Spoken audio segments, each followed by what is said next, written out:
أعوذ بالله من الشيطان الرجيم. بسم الله الرحمن الرحيم.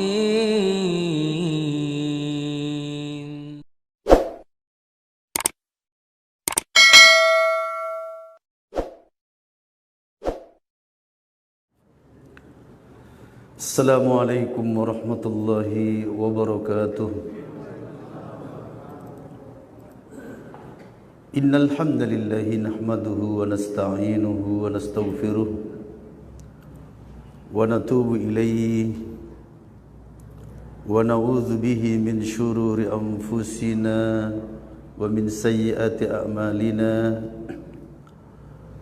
Man yahdihillahu fala mudilla lahu wa man yudlil fala hadiya lahu.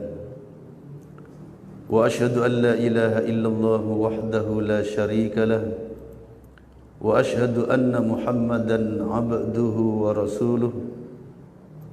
Amma ba'du.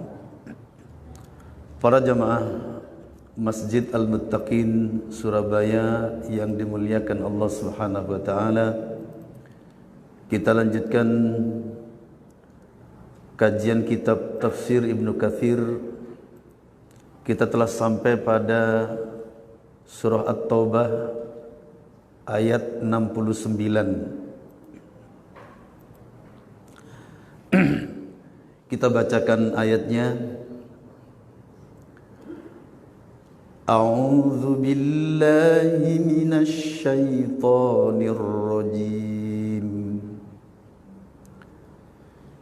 Kalladzina min qablikum kanu ashadda minkum quwwah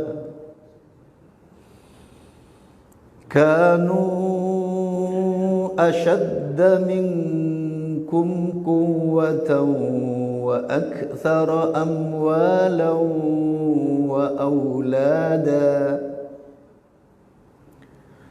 fastamta'u bi khalaqihim fastamta'tum bi khalaqikum kama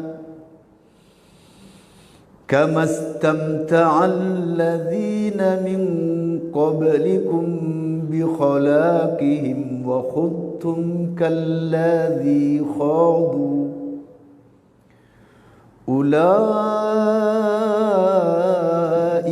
habitat a'maluhum fid dunya wal akhirah wa ulaika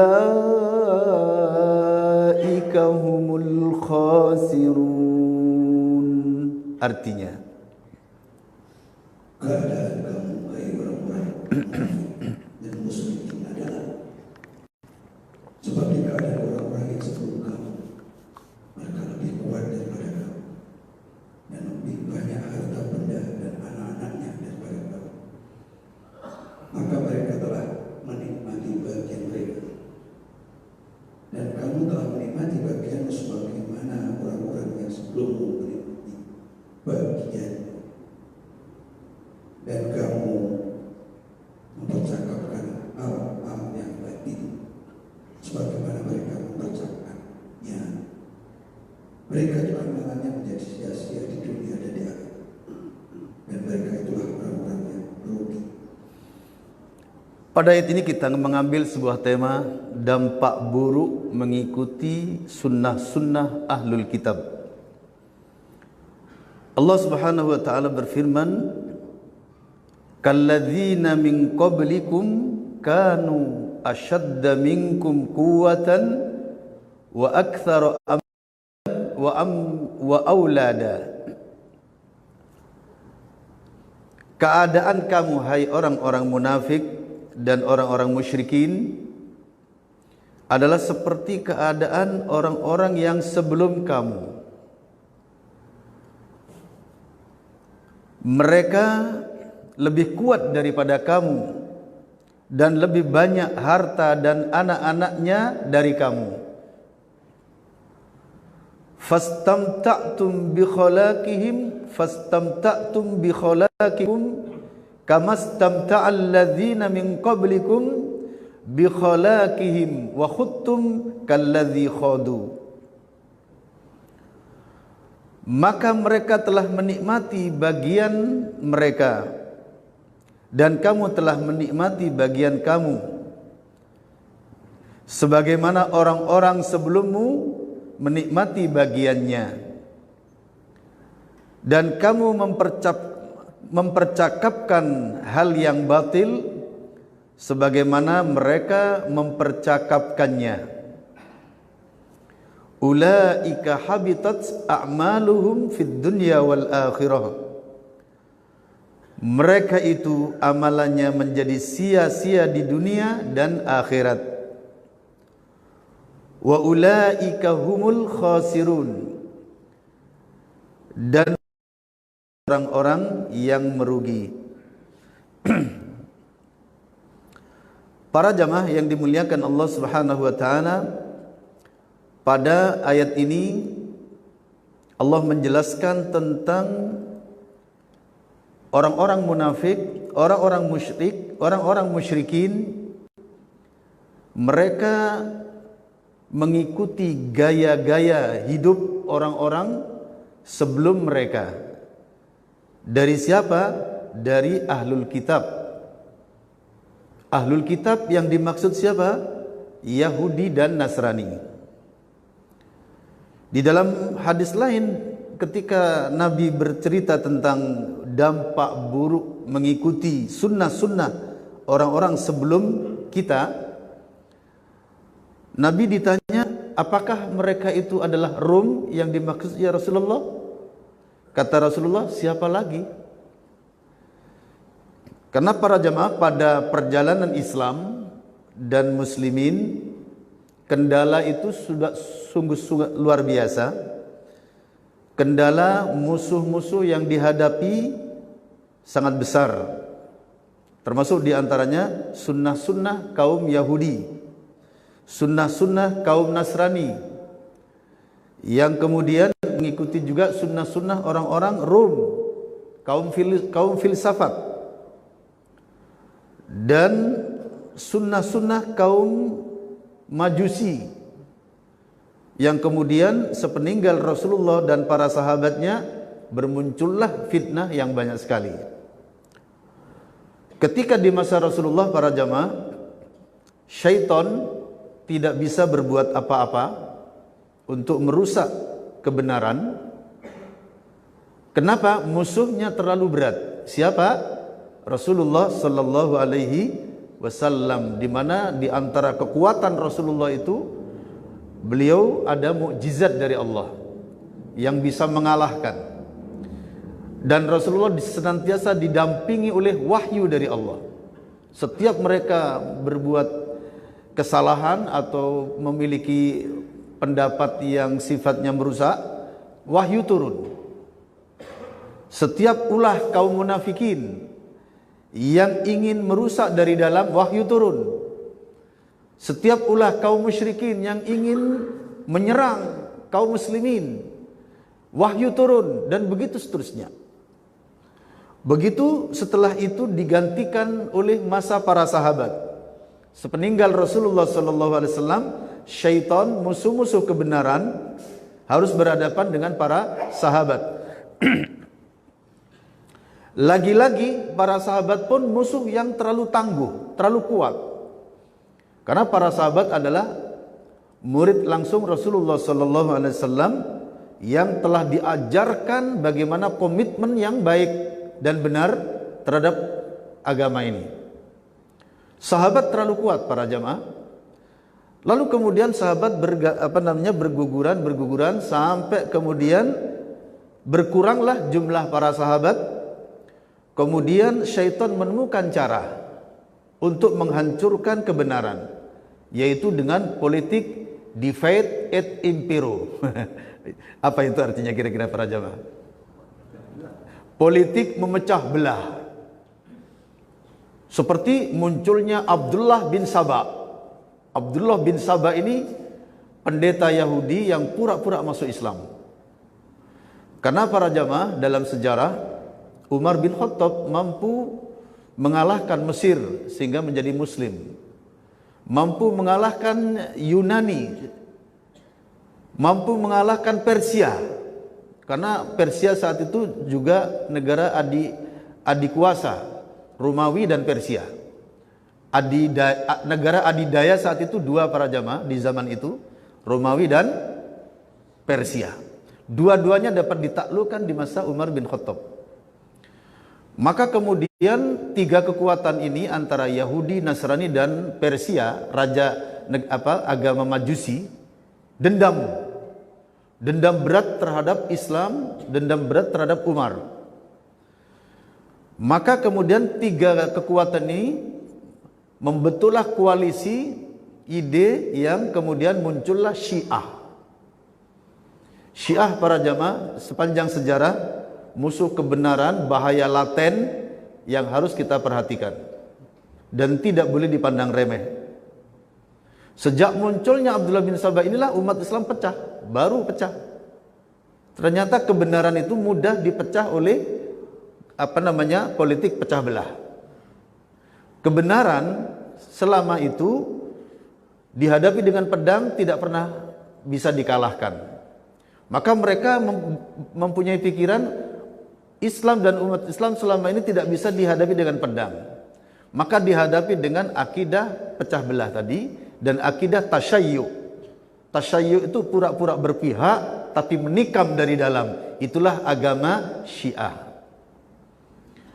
Nah, sejak itu terjadilah para jamaah perpecahan di mana para sahabat satu dengan yang lainnya tiba-tiba saja ada permasalahan padahal sebelumnya tidak ada masalah. Tapi kemudian mereka menelusuri dan ketemu ujung-ujungnya Abdullah bin Sabah. Dan kekuatan itu kemudian diketahui oleh kaum muslimin dari dendam lama Yahudi, Nasrani dan Majusi yang mana mereka dapat dipadamkan api Majusinya. Di sini Ibnu Katsir rahimahullah berkata,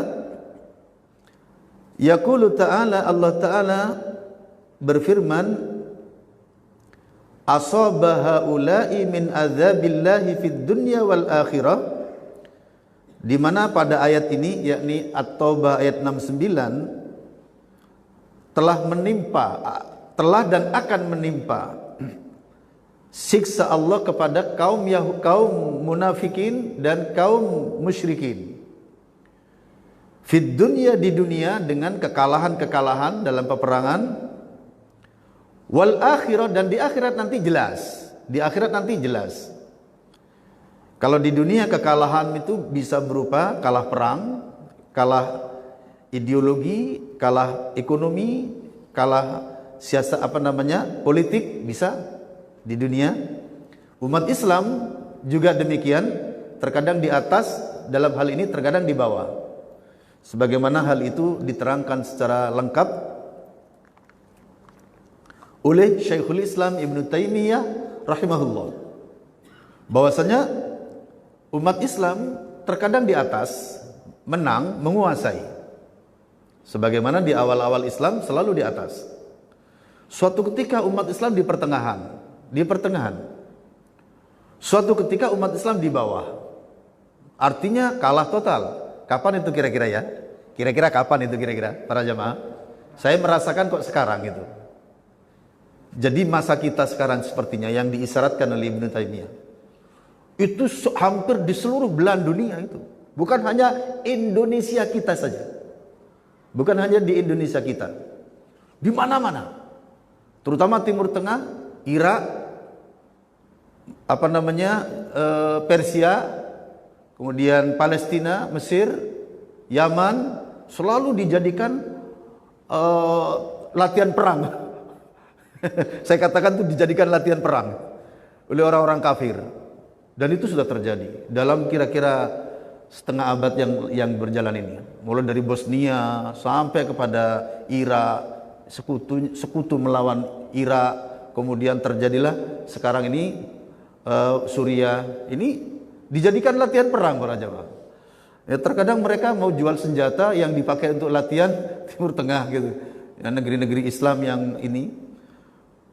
Pertama mereka dicari-cari dulu, dibela, dikasih senjata, dilatih ini. Setelah itu dinobatkan untuk jadi musuh. Sampai tertuduh musuh. Seperti misalnya nggak punya gas air mata, dicari-cari gas air mata. Di zaman siapa dulu? Saddam Hussein. Padahal sampai Saddam Hussein mati, ternyata gas air mata itu hanya sekedar apa? Cerita saja, walaupun mungkin punya, tapi saking rahasianya nggak tahu kita. Tapi itu dijadikan alasan, ramai saat itu. Dan terus begitu para jamaah. Memang para jamaah di dalam sejarah ini, dalam sejarah kehidupan, itu sudah pasti antara iman dan kafir. Permusuhan itu pasti antara iman dan kafir. Lawan iman adalah kafir, itu sudah sunnatullah sudah. Iman artinya orang yang memihak Allah Subhanahu wa taala, para hamba Allah, para wali Allah. Kafir adalah musuh iman. Jadi memang diciptakan, iman kafir itu memang diciptakan oleh Allah. Makanya jangan dihapus. Dihapus kemudian jadilah non muslim. Ya sama saja. Kafir ya non muslim ya kafir. Tempatnya ya sama tempatnya. Sama. Gak ada beda-beda nanti kalau kafir itu di neraka, kalau non muslim non neraka, enggak. Ya tempatnya sama, neraka, ya, keraknya neraka sama. Khalidina fiha abada. Mereka kekal selamanya di dalamnya. Wal iyadzubillah, kita berlindung pada Allah dari panasnya api neraka jahanam. Jadi musuh para jamaah, musuh iman pasti kafir. Kafir yang mana? Semua unsur-unsur kekafiran adalah musuh iman. Sebagaimana hal ini telah difirmankan oleh Allah dalam surah Al-Anfal ayat 73. Silakan dilihat pada surah Al-Anfal ayat 73. Allah Subhanahu wa taala berfirman, "Walladzina kafaru ba'duhum awliya'u ba'd illa taf'aluhu takun fitnatun fil ardi wa fasadun kabir. Artinya orang-orang yang kafir sebagian mereka menjadi berlindung dari sebagian yang lain. Jika kamu wahai para muslimin tidak melaksanakan apa yang telah diperintahkan Allah, niscaya akan terjadi kekacauan di muka bumi dan kerusakan yang besar. Lihat surat ke-8 Al-Anfal. Wahai orang-orang yang beriman, Allah berfirman, walladzina kafaru, dan orang-orang kafir itu, siapa mereka? Semua unsur kekafiran. Ba'duhum awliya'u ba'd, sebagian mereka saling melindungi bagi sebagian yang lain, saling bekerja sama dalam satu hal apa? Dalam satu hal, yaitu memusuhi iman dan orang-orang beriman. Makanya Allah kasih peringatan pada ayat ini pula, illa taf'aluhu, jika kalian wahai orang-orang Islam, wahai orang-orang yang beriman, tidak melakukan yang serupa, yaitu sesama mukmin bersaudara, sesama mukmin saling lindung melindungi, saling tolong menolong, saling bekerja sama, saling berjihad bersama-sama. Apa kata Allah? Takun fitnatun fil ardi, akan terjadi fitnah di muka bumi, wa fasadun kabir, dan kerusakan yang besar. Surah ke-8 Al-Anfal ayat 73. Ini adalah peringatan dari Allah bahwasanya orang kafir itu, siapa yang dimaksud orang kafir? Ya pokoknya orang-orang golongan kaum suatu agama yang tidak menyembah langsung kepada Allah, maka kafir. Misalnya yang tidak langsung itu seperti apa? Yahudi, Nasrani, itu tidak langsung. Tidak langsung itu artinya tidak langsung hanya kepada Allah. Karena mereka masih seperti Nasrani misalnya, masih mengakui oh Allah itu menjelma jadi Yesus. Loh, Allah kok menjelma jadi manusia? Kalau pas Yesus tidur, di mana Allah? Kalau pas Yesus makan soto, di mana Allah? Kalau pas Yesus berak, kencing, di mana Allah? Saenake dewe kalian itu. Agama main-main para jamaah. Siapa yang di dunia ini beragama dengan agama yang tidak jelas, main-main, asal hobi, celaka, pasti di akhirat nanti. Alhamdulillah kita dapat Islam para jamaah, yang menyembah langsung hanya kepada Allah. Dan mari kita pertahankan dalam keadaan apapun. Kita mohon pada Allah, ya Allah berilah kekuatan ya Allah. Sampai kita bawa menghadap kepadanya, ya Allah aku Islam, aku Muslim ya Allah.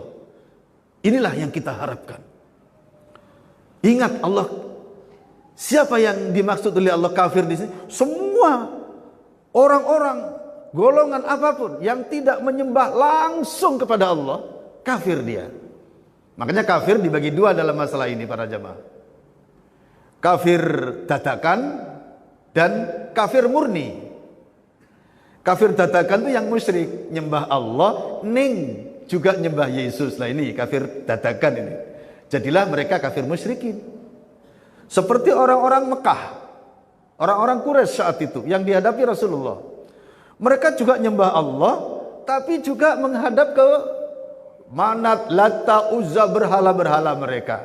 Ketika mereka ditanya, ternyata apa jawabannya? Karena ingin mendekatkan diri kepadanya. Sebagaimana ayat berikut ini. Liyuqarribuna ilallahi zulfa. Lihat surah Az-Zumar ayat 3. Surah Az-Zumar ayat 3. Allah menyatakan, A'udzu billahi minasy syaithanir rajim. Ala lillahid dinul khalis walladzina ittakhadhu min dunihi awliya'a ma na'buduhum illa liyuqarribuna ila Allahi zulfa innallaha yahkumu bainahum fima hum fihi yakhtalifun innallaha la yahdi man huwa kadzibun kaffar. Artinya Surah Az-Zumar, surah yang ke-39. Ingatlah hanya kepada Allah lah agama yang bersih dari syirik. Dan orang-orang yang mengambil berlindung selain Allah berkata, kami tidak menyembah mereka, melainkan supaya mereka mendekatkan kami kepada Allah dengan sedekat-dekatnya. Sesungguhnya Allah akan memutuskan di antara mereka tentang apa yang mereka berselisih padanya. Sesungguhnya Allah tidak menunjuki orang-orang pendusta dan sangat ingkar. Pada ayat ini para jamaah Allah menjelaskan tentang alasan, ya, namanya alasan para jamaah. Alasan orang-orang kafir ketika mereka maunya menyembah Allah tapi juga menyembah yang lain. Dengan alasan pada ayat ini Allah berfirman, ala lillahid dinul khalis. Ketahuilah sesungguhnya agama yang ikhlas, agama yang bersih itu hanya milik Allah. Walladzina ittakhadhu min dunihi awliya'a, dan orang-orang yang menjadikan selain Allah sebagai wali-wali, sebagai pelindung-pelindung, mereka mengatakan ma na'buduhum illa liyuqarribuna ilallahi zulfa. Sesungguhnya kami ini tidaklah menyembah mereka, yaitu Manat, Lata, Uzza, berhala-berhala itu, kecuali apa? Kecuali agar mereka mendekatkan kami, lebih mendekatkan kami dengan Allah sedekat-dekatnya. Inilah alasan mereka. Innallaha yahkumu bainahum fima hum fihi yakhtalifun. Sesungguhnya Allah akan menghakimi di antara mereka terhadap apa yang mereka perselisihkan itu. Yahdi man huwa kadzibun kafar. Sesungguhnya Allah tidaklah akan memberi petunjuk kepada orang yang dusta lagi kufur. Kadzib itu kalau banget para kadzab, itu dusta banget. Kemudian kafir kalau banget kafirnya kafar. Berarti kafirnya sudah tingkat. Ya, kafir itu jamaknya banyak. Kafirun, qul ya ayyuhal kafirun. Ada lagi kafaratun, kafaroh. Al kafaratul fajaroh. Kafaroh. Termasuk juga bentuk bangetnya kufar. Wah, sudah akut, sudah kufar ini. Allah tidak akan memberi petunjuk kepada mereka. Inilah alasan mereka para jamaah. Jadi kenapa orang-orang kafir Mekah saat itu disebut kafir musyrikin? Karena mereka itu keturunan Nabi Ismail para jamaah. Sebagaimana orang-orang Nasrani keturunan siapa? Nabi Ishak. Orang Nasrani Israel keturunan Nabi Ishak. Makanya mereka juga kenal Allah. Tapi kenal Allah sambil juga nyembah yang lain gitu loh. Makanya mereka musyrik. Sehingga dalam Islam dikenal Rasul Musyrikin. Rasul Musyrikin itu artinya apa? Bosnya orang-orang musyrik, kepalanya orang-orang musyrik, yang nanti di akhirat paling bertanggung jawab siapa? Yahudi dan Nasrani. Yahudi dan Nasrani adalah Rasul Musyrikin, pimpinan kemusyrikan di muka bumi ini, yang mereka nanti akan paling bertanggung jawab di hadapan Allah. Karena sejak mereka itulah terjadilah penyembahan terhadap Allah juga kepada makhluk. Terus disusul oleh orang-orang musyrikin kafir Mekah. Mereka keturunan Nabi Ismail, makanya juga kenal Allah. Di dalam Al-Quran dalam beberapa ayat dikatakan, kalau mereka ditanya siapa yang menciptakan langit dan bumi, pasti mereka menyatakan apa? Allah. Kalau dikatakan siapa yang menciptakan kalian, yang memberi rizki kepada kalian, pasti mereka menjawab Allah. Tapi kenapa kalian menyembah selain Allah? Alasannya ini ternyata mereka itu membuat patung-patung itu alasannya apa? Supaya lebih mendekatkan diri kepada Allah. Wallahu subhanallah para jamaah. Apakah dosa ini, dosa yang dibenci, yang dilaknat ini oleh Allah sekarang terjadi para jamaah? Wallahi para jamaah terjadi. Bahkan menimpa kaum muslimin. Dosa yang berat ini para jamaah, yang sampai dengannya Nabi Muhammad diutus kepada mereka, yaitu dosa orang-orang musyrik yang di samping alasannya menyembah Allah, tapi menyembah batu. Alasannya agar batu itu lebih mentransfer, lebih mendekatkan diri kepada Allah. Ternyata dosa yang berat ini terjadi pula sekarang. Anehnya terjadi di kalangan kaum muslimin. Seperti apa? Minta berkah ke kuburan. Bapak-bapak yang sekarang masih ada kegiatan keliling-keliling kuburan dan minta berkah, berhenti! Supaya nanti tidak masuk neraka jahanam. Kenapa keliling-keliling kuburan minta berkah? Padahal berkah itu di atas langit. Berkah itu milik Allah. Kenapa diminta kepada orang yang sudah jadi debu? Mbah Sunan, Mbah Danyang, Mbah Wali, minta berkahnya. Betapa buruknya. Padahal berkah itu milik siapa para jemaah? Milik Allah. Mintalah kepada Allah. Jangan diminta ke kuburan. Nah, kalau minta ke kuburan terus ternyata lancar diberi, bahaya itu.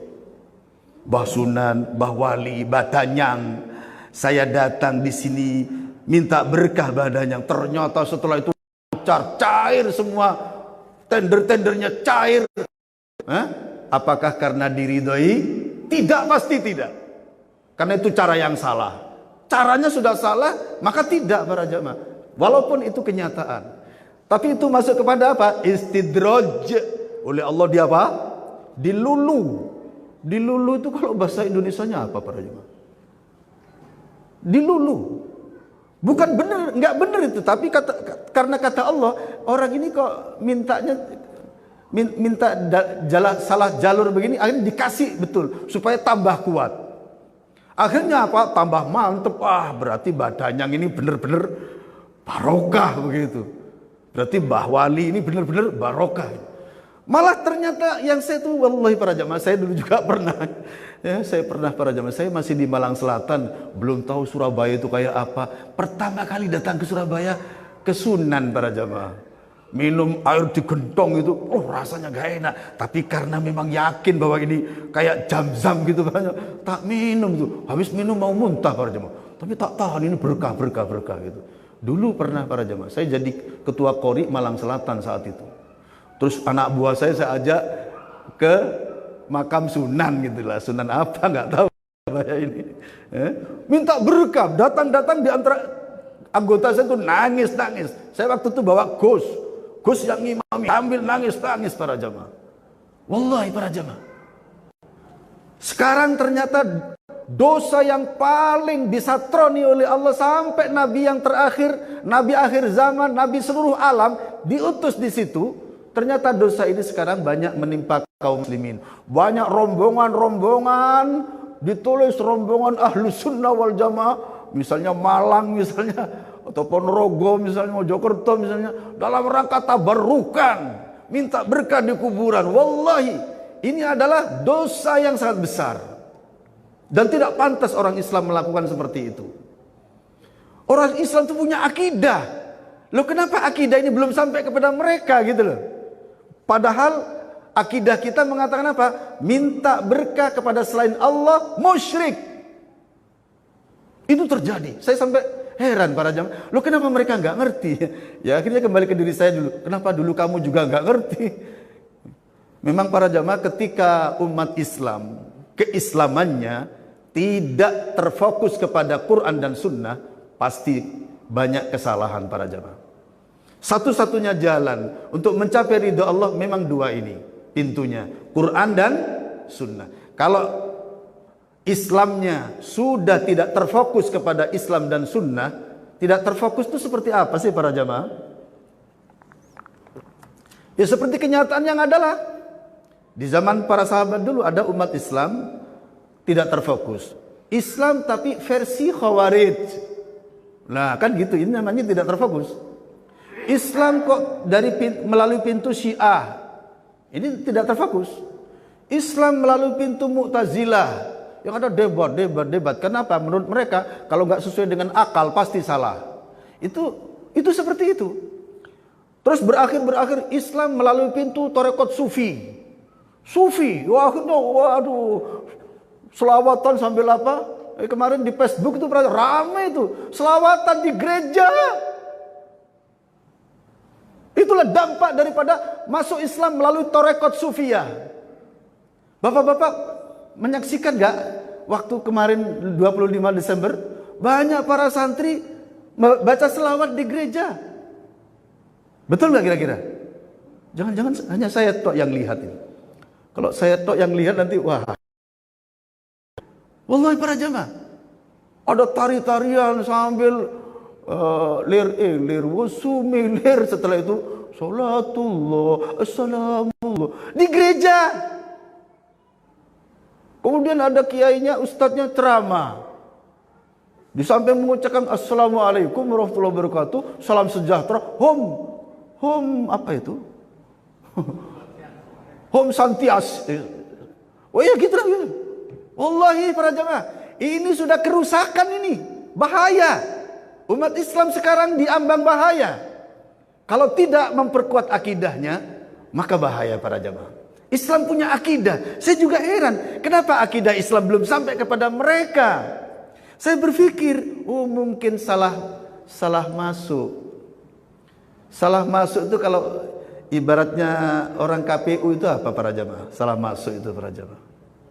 Halo? Salah input. Masuk Islam salah input, bahaya. Masuk Islam versi tarekat Naqsabandiyah. Sudah nanti la ilaha illallah begitu. Masuk Islam versi tarekat Satoriyah, nanti debus di lapangan. pakai gelang merah. Mereka bangga nanti dibakar tidak hangus katanya. Dan begitu juga masuk tarekat Rifaiyah. Dan macam-macam, berapa ribu tarekat di dunia, ribuan para jamaah, karena anak pinak. Setiap tarekat punya anak-anak. Setiap orang yang bisa sedikit punya jamaah bikin lagi tarekat baru. Wallahi para jamaah, mungkin itulah jawabannya. Kenapa lo akidah Islam itu kan jelas, meminta di kuburan syirik, meminta berkah kepada orang hidup syirik, meminta berkah kepada bintang syirik, meminta berkah ke kuburan tua syirik. Berkah itu milik Allah yang di atas langit. Kan sudah jelas akidahnya. Qurannya masih basah kok. Sunnahnya dulu sudah dibukukan di kitab-kitab Bukhari, Muslim, Abu Dawud, Tirmidzi, Nasai, Ibnu Majah. Ada Muwatta Imam Hanafi, ada Musnad Imam Syafi'i, ada Musnad Imam Ahmad. Dan banyak sekali kitab-kitab itu. Yang saya heran, awal saya bertanya-tanya, kenapa akidah Islamiyah kok belum sampai kepada mereka? Saya berpikir para jamaah, biang keroknya di mana itu saya berpikir. Ternyata saya dapat, dan ini mungkin yang benar.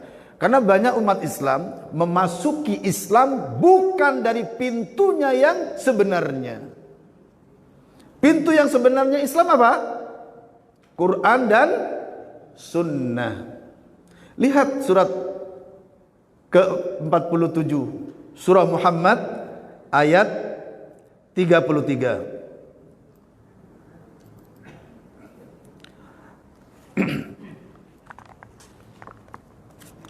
Kita senantiasa berdalil para jamaah supaya agama kita selamat.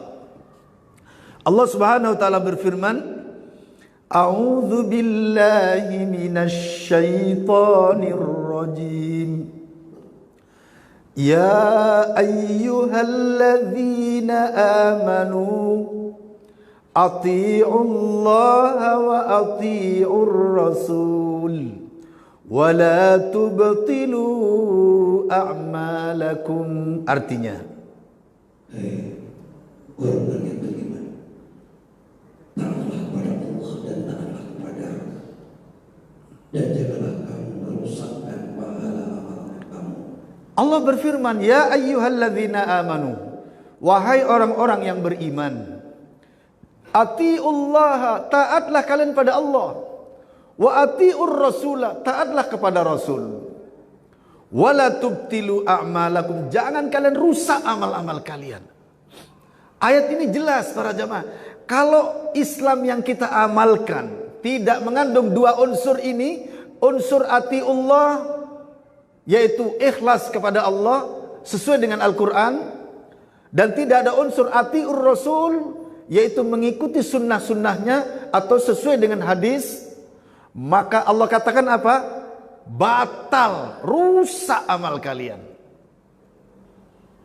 Nah disinilah para jemaah, dalam hadis yang diriwayatkan oleh Aisyah radhiyallahu anha, yang dari Aisyah radhiyallahu anha diriwayatkan oleh Imam Muslim, dan semua umat Islam banyak tahu.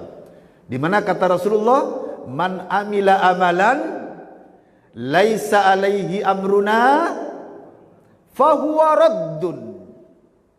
Yang artinya siapa yang mengamalkan suatu amalan yang tidak ada padanya perintah kami, artinya enggak sesuai dengan dalil, maka apa kata Rasulullah? Fahuwa raddun. Dia tertolak para jamaah, tidak sampai ke hadapan Allah Subhanahu wa taala. Karena ibadah kita ini harus sampai kepada Allah para jamaah. Kita diciptakan oleh Allah di muka bumi ini untuk beribadah kepada Allah, dan ibadah kita harus hadir sampai di hadapan Allah Subhanahu wa taala. Lah kalau kemudian ibadah kita tidak sesuai dengan Al-Qur'an dan Sunnah, tidak ada unsur atiullah, tidak ada unsur atiur Rasul, pasti tidak sampai para jamaah. Minta berkah kok di kuburan yang enggak sampai. Tapi kalau ada orang datang ke kuburan Sunan, ternyata sejak datang ke kuburan Sunan itu rezekinya jadi lancar kayak selancar. Apakah itu karena benar? Halo? Apa itu karena benar? Jawabannya tidak. Tapi itu diujo, dilulu, istidraj oleh Allah, dikasih oleh Allah. Oh, mereka ini kok minta dengan kepingin kaya, ternyata tidak melalui akidah yang benar. dikasih sekalian oleh Allah biar tambah kafir. Akhirnya apa? Karena ternyata ada kenyataan nyambut gawe ini penak, nyambut gawe penak, kerjanya lancar, tambah mantep. Bahkan akhirnya ngajak orang, ayo datang ke sana. Di sana doanya ceples. Sejak kita datang ke sana, wah makmur kita, cari mangsa mereka, nyari orang akhirnya para jamaah. Itulah akhirnya akibatnya, itu dilulu oleh Allah. Kenapa? Melalui jalur yang tidak benar. Terus gimana yang benar para jamaah? Melalui jalur yang benar dan bersabar. Dikasih, tidak dikasih, tetap saja. Sampai kapan? Sampai mati. Dikasih atau tidak dikasih, yang benar menyembah hanya kepada Allah, berdoa hanya kepada Allah, memohon berkah hanya kepada Allah. Lakukan saja sampai kapan? Sampai mati. Sampai kita menghadap Allah dalam keadaan seperti itu, maka Allah bangga melihat kita. Kenapa? Karena kita teruji. Sampai mati selamat. Tidak cacat. Tidak minta berkah ke kuburan. Tidak minta berkah kepada selain Allah. Tidak sujud kepada selain Allah. Sampai ke hadapan Allah dalam keadaan seperti itu, selamatlah kita. Selamatlah kita. Itulah yang disebut datang ke hadapan Allah dengan biqalbin salim. Pada ayat berikut ini silakan para jamaah. Biqalbin salim. Illa man atallaha biqalbin salim. Pada surah Asy-Syu'ara, surah ke-26 ayat 8-9.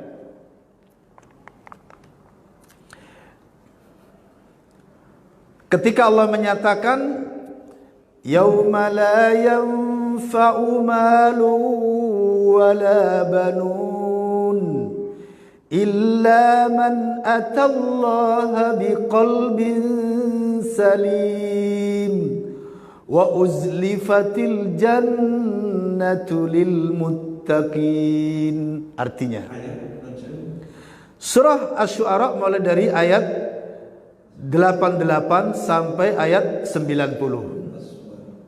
Surah ke-26.